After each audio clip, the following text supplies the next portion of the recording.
Today, is the global synchronous recovery a mirage?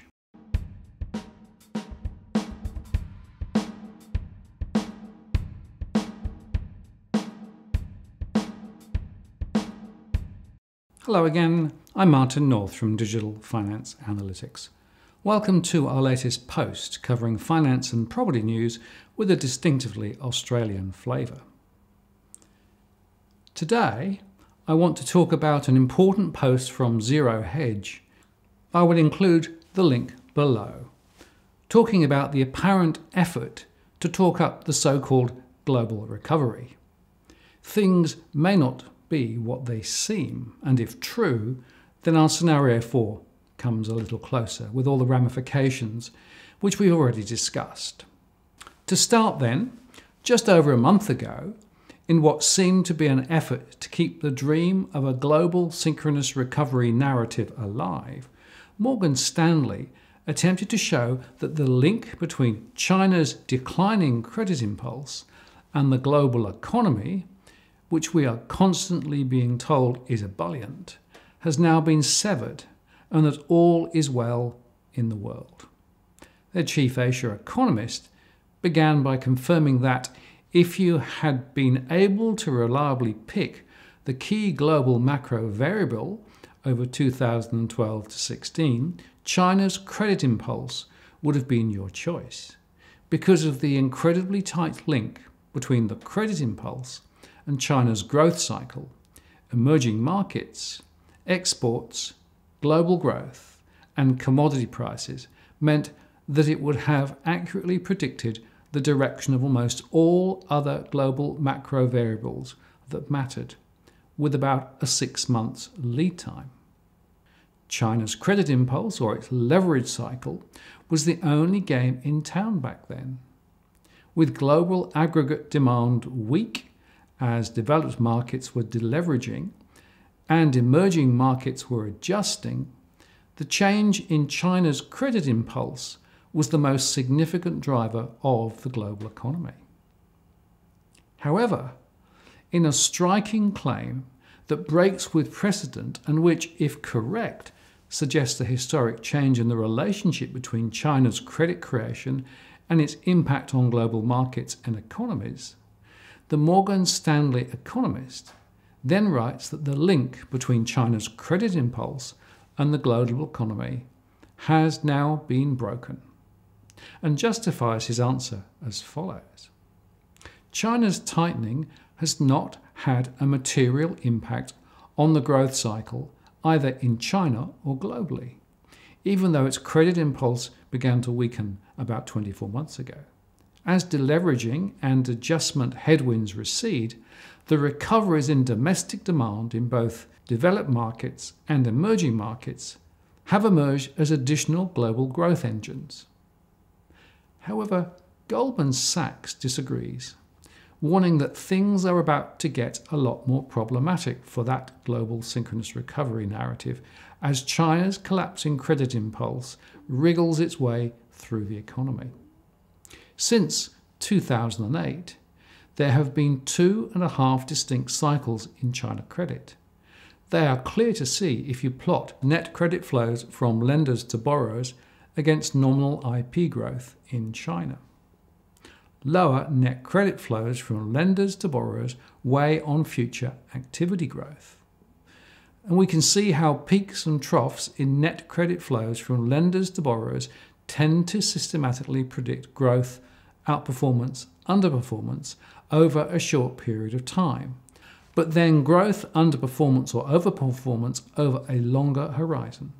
For example, the peak in net credit flows from lenders to borrowers in late 2009, early 2013 and mid-2016 were systematically followed by peaks in nominal activity 2 to 3 quarters after, and then, in the case of peaks in 2009 and 2013, a trough in nominal activity growth 2.5 to 3 years after.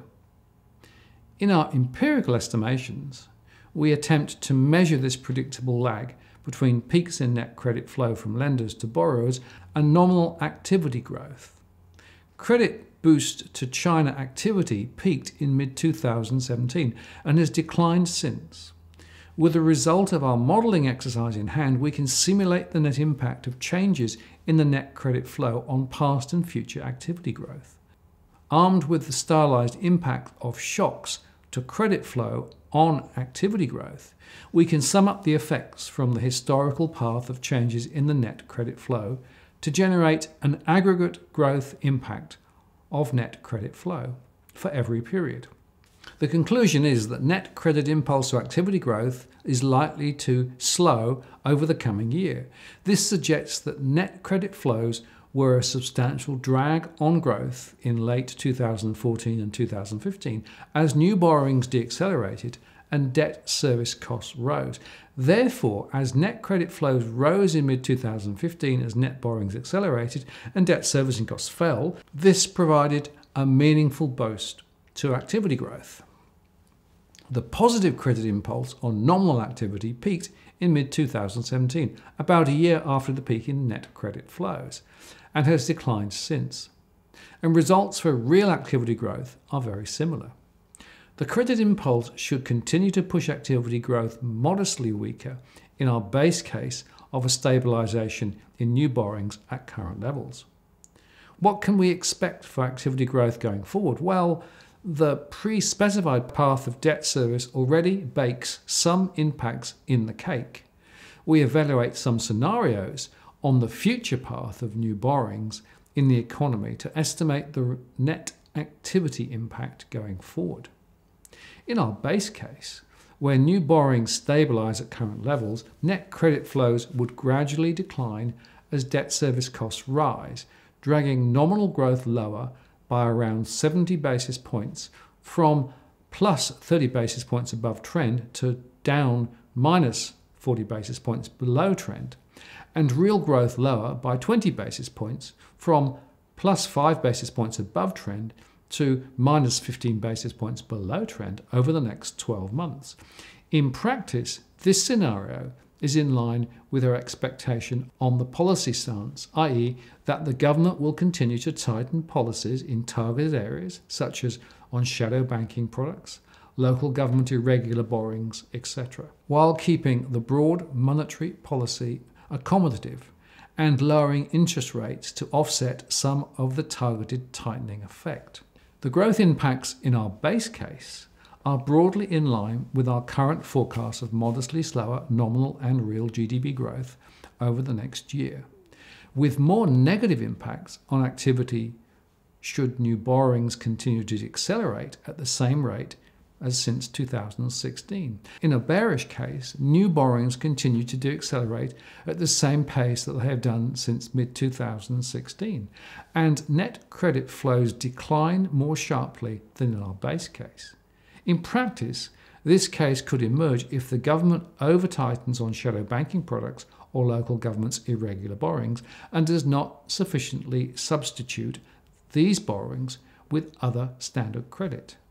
In this base case, we would expect the drag on nominal growth to increase to 140 basis points and real growth to 40 basis points over the next 12 months. Even in a more optimistic case, in which new borrowings gradually increase to offset rising debt servicing costs over the next year, stabilising net credit flows at current levels versus GDP, real and nominal activity growth should deaccelerate, although more modestly than our base case. The key takeaway from this exercise is that, barring meaningful increases in new borrowings over the next year, activity growth in China is likely to deaccelerate as the credit impulse to activity growth fades and debt servicing costs rise. Therefore, the global economy is looking weaker. If you like what you've seen here today, please like the post and add a comment or a question. I read them all. And if you want to join the growing band of subscribers who receive alerts when we release new posts, do subscribe now. And if you've already subscribed, many thanks. I really appreciate your support and participation. I'm Martin North, the Principal Analyst at Digital Finance Analytics. Many thanks for watching, and I'll see you next time.